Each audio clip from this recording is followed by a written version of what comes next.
হাওড়া বর্ধমান কট শাখার মশাগ্রাম স্টেশনের রেলপথ সরাসরি বাঁকুড়ার সাথে যুক্ত হতে চলেছে। দক্ষিণ পূর্ব রেলের অধীনে থাকা মশাগ্রাম বাঁকুড়া রেলপথের উচ্চতা বেশি হওয়ায় দীর্ঘদিন ওই দুই রেলপথের সংযুক্তি সম্ভব হয়নি। সম্প্রতি প্রয়োজনীয় পরিকাঠামো নির্মাণের কাজ সম্পূর্ণ করে দুটি আলাদা পথের রেলপথকে জুড়ে দেওয়া হয়েছে।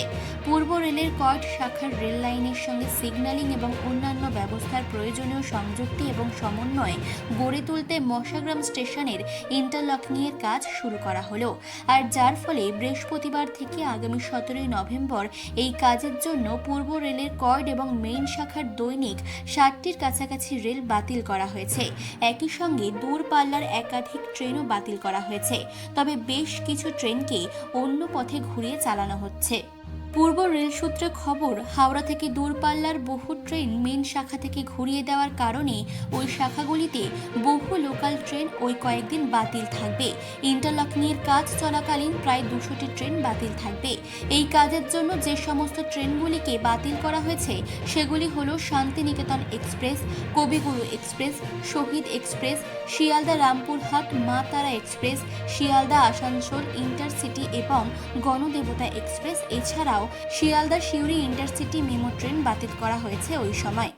উত্তরবঙ্গগামী হাওড়া নিউ জলপাইগুড়ি শতাব্দী এক্সপ্রেস, সরাইঘাট এক্সপ্রেস, পদাতিক এক্সপ্রেস ব্যান্ডেল কাটোয়া আজিমগঞ্জ শাখা দিয়ে চলবে।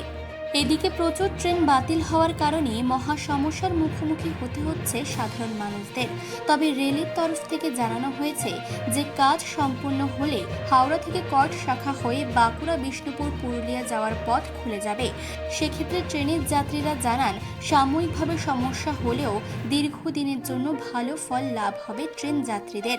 প্রচুর রাস্তা কমে যাবে, যার ফলে সাশ্রয় হবে সময়ের। বাঁকুড়া থেকে হাওড়া যেতে আপ ট্রেন পাল্টাতে হবে না আর, তাই এক প্রকার খুশি যাত্রীরা।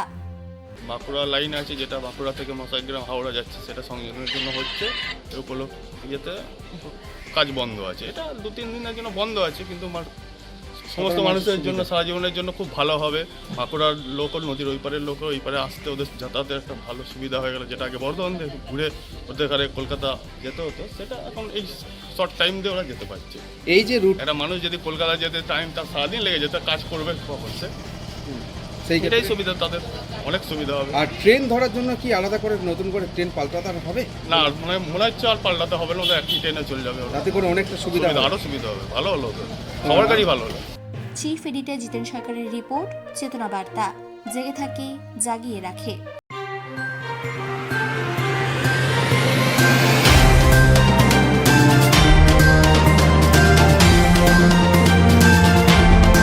চেতনা বার্তা, জেগে থাকে, জাগিয়ে রাখে।